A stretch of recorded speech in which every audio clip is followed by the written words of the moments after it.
Avec nous, Philippe Germain, le président du gouvernement. Rebonsoir. Bonsoir. Monsieur le Président, quel est le problème avec les rouleurs sans langue de bois? Écoutez, en tout cas, il ne devrait pas y avoir de problème avec les institutions, hein, parce que dans votre reportage, j'ai dit que c'est un veto du gouvernement, mais c'est un avis défavorable de l'ensemble des provinces et du gouvernement. Quelle est la question? Les rouleurs, leur métier, c'est de descendre le minerai des mines jusqu'au bord de mer, donc de rouler du nickel. Est-ce qu'on a fermé le marché à l'exportation? Non, on continue d'exporter vers le Japon, vers la Corée. La question est le renouvellement, comme l'a dit votre reportage, sur l'Australie, des contrats. Est-ce que les Australiens veulent plus de notre minerai? Si, non, au contraire, ils nous en demandent plus. Est-ce qu'ils l'achètent moins cher qu'auparavant? Non plus. Ils ont renouvelé les mêmes conditions commerciales. Donc, et comme l'a dit votre reportage, 3 mineurs calédoniens ont déjà signé. On demande aux autres mineurs calédoniens d'en faire autant. La société Queensland Nickel est prête à acheter à l'ensemble des mineurs, donc de continuer à acheter l'ensemble des latérites calédoniennes. Donc les rouleurs peuvent continuer à avoir du travail si les mineurs décident de renouveler leur contrat comme ils le font depuis 28 ans avec l'Australie. Pour vous, c'est la meilleure option pour les rouleurs? Ils ne sont pas convaincus? Mais écoutez, savoir s'ils roulent du minerai pour l'Australie ou pour la Chine, ce n'est pas le problème des rouleurs, c'est le problème des mineurs. Les mineurs veulent aller sur la Chine, mais effectivement, les différentes institutions ne sont pas favorables pour 3 raisons.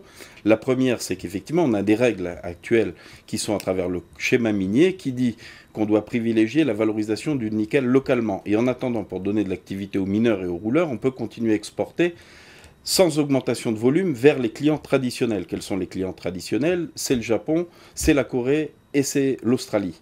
Et enfin, il y a un comité des signataires qui a demandé aux institutions calédoniennes, aux présidents d'institutions et aux signataires de définir une stratégie minière qui est en cours de discussion.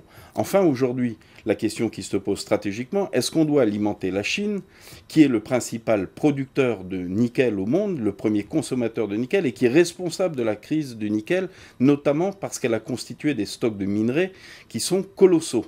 Donc continuer d'approvisionner le marché qui a créé la crise du nickel. C'est une demande légitime, Monsieur le Président. Les rouleurs parlent de monopole, c'est une demande légitime? Dans le nickel, on ne parle pas de monopole, on parle de clients traditionnels. Les Japonais sont nos clients traditionnels. L'Australie a toujours été un client traditionnel. Mais je vais vous dire sur la Chine au cours actuel, pourquoi on parle de la Chine? Parce que l'année dernière, un trader est venu voir quelques mineurs, leur a dit « Moi, je peux vous vendre à 48 $ la tonne en Chine quand vous la vendez à 28 $ en Australie actuellement. » Quand on demande à ce trader, est-ce qu'aujourd'hui vous êtes prêt à l'exporter à 48 $, il nous dit non. Le prix fixé entre la Chine et les Philippines est de 18 $. Donc je ne peux pas l'exporter à 48 $. Or, l'Australie continue à nous l'acheter à 28 $. Vous confirmez, Monsieur le Président, que le gouvernement aidera la société NKM, la société la plus pénalisée dans cette affaire? Oui, bien sûr. La société australienne nous a écrit en demandant au gouvernement, est-ce que vous êtes toujours disposé à exporter du minerai vers l'Australie? Dites-le nous, sinon on se retourne vers les Philippines. Donc je lui ai répondu en disant, nous sommes favorables à poursuivre le partenariat, on vous demande de finaliser l'ensemble des contrats avec les mineurs calédoniens et on vous demande une attention toute particulière à la société MKM. Un mot sur la stratégie nickel. On a l'impression à l'heure actuelle qu'il y a des positions différentes. Il y a des positions différentes, mais justement, la stratégie a pour objectif de faire rejoindre les différents points de vue. Moi, je suis persuadé que sur la stratégie nickel, nous nous mettrons tous d'accord. Pourquoi? Nous sommes tous d'accord de trouver la solution qui nous permet de mieux valoriser. En attendant pour les rouleurs que cette stratégie soit En attendant, il faut continuer comme on le fait depuis des décennies à exporter vers nos clients traditionnels.